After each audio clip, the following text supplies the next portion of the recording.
So that means, today we need to hunt a monster rich in fat. If possible, I'd like to get some eggs. Nutritionally, eggs are the perfect food. Down in this dungeon, we should take them when we can get them. We're going after that, right? We are? Going after what? The body of a chicken, the tail of a snake, its sharp spurs are said to harbor deadly poison. The king of snakes, the basilisk. The basilisk's nest should be around here. Like chickens, they lay eggs every 2 or 3 days. Be careful not to step on any.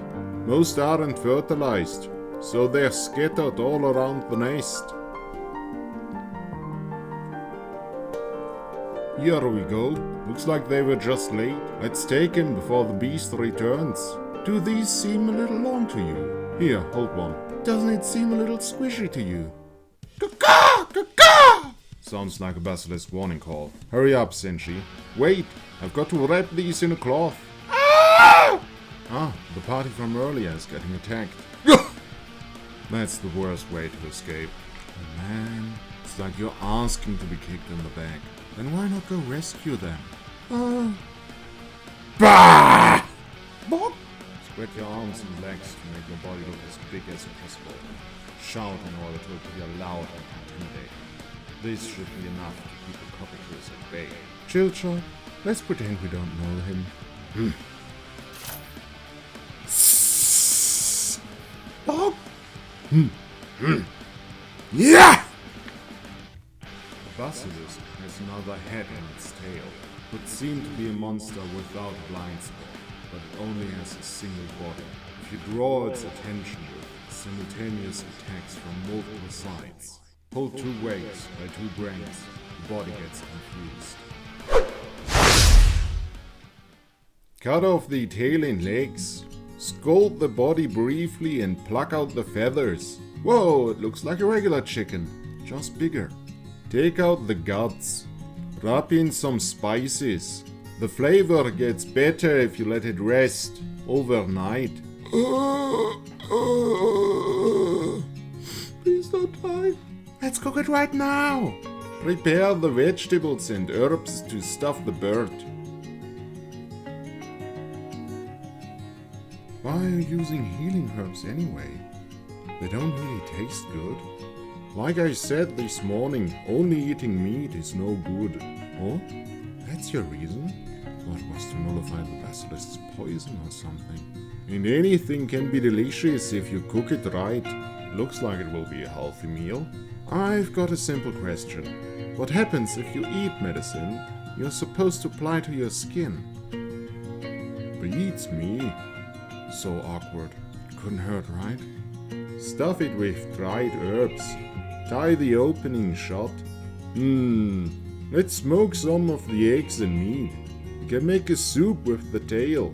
Put the meat on a skewer and slowly roast it. How's your friend? He was feverish, but now he's starting to get colder and colder. That's bad. You'd better put him by the fire.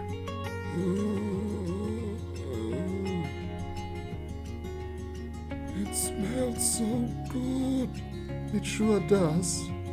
He's finished. Hurry! Hurry up and feed him. Here you go.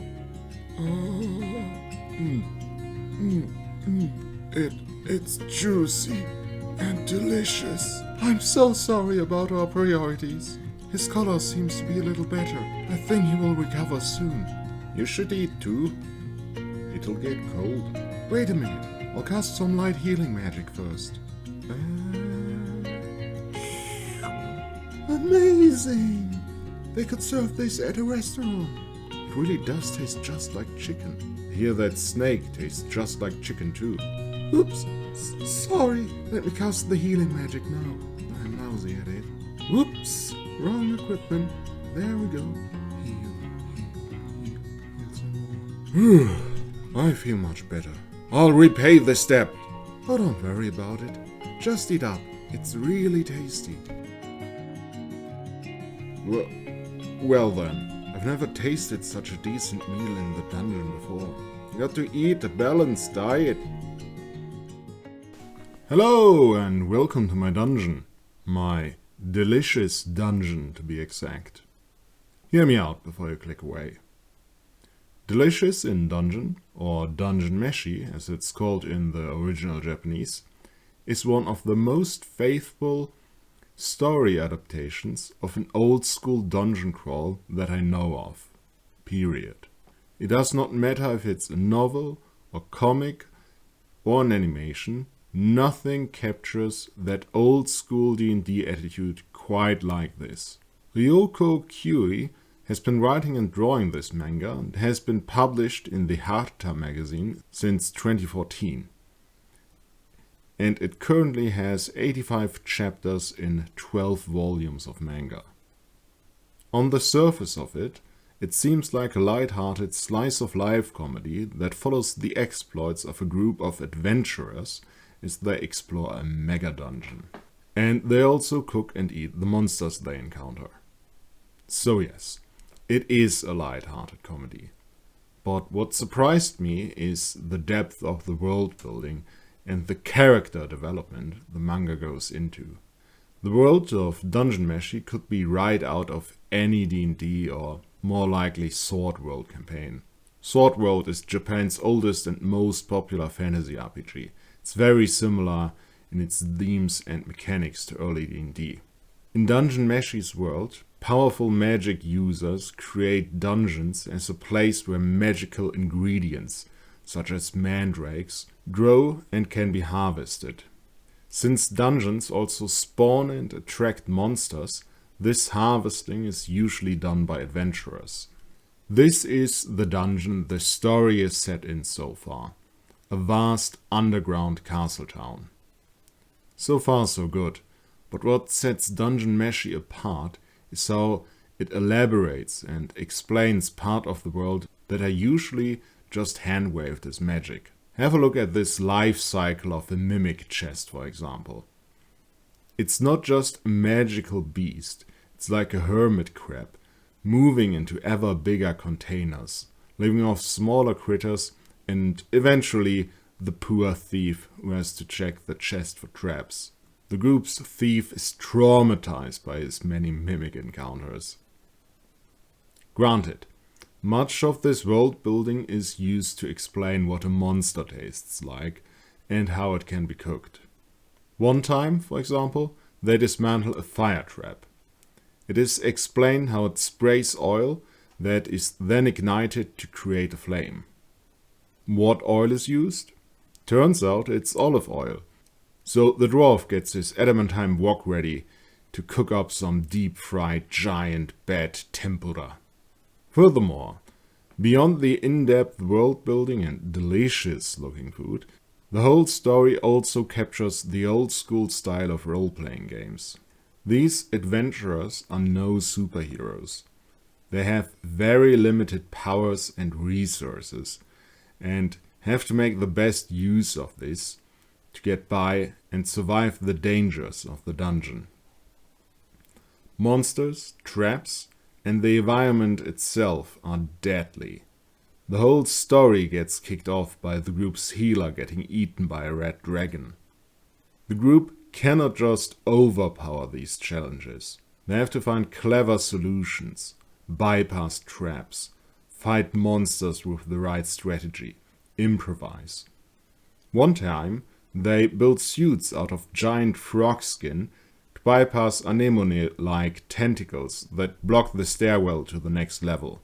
It's always fun to see what challenges the group faces next and what ingenious way they come up with this time. And it's always so well set up and explained that you will go, yeah, that makes sense. It's out of the box, but it makes total sense. I feel like you can learn a lot about dungeon delving by reading this manga.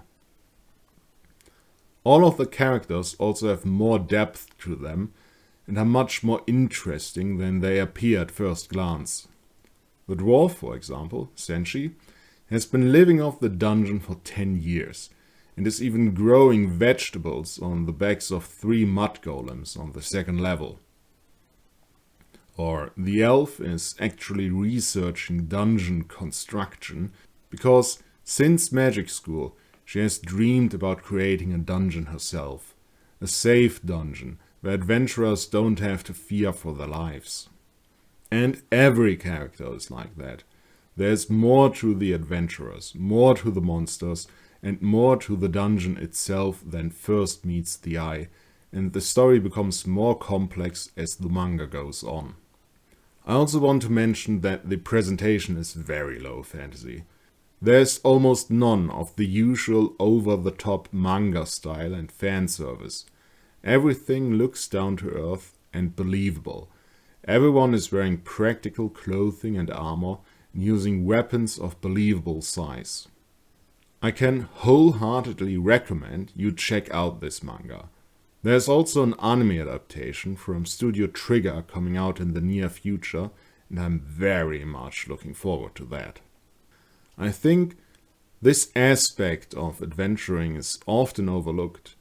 The using of every resource available, butchering monsters for food and crafting material to make equipment from. There should be something like a monster manual that incorporates this concept and tells you what parts of a monster can be used for what and what they taste like. Maybe with example cooking recipes. Imagine it could be presented as an in-game document that could be given to your players as a handout. Does anyone know if such a thing exists? And if not, would you like something like this to exist? Please let me know down in the comments. For now, I bid thee farewell, until we shall meet again.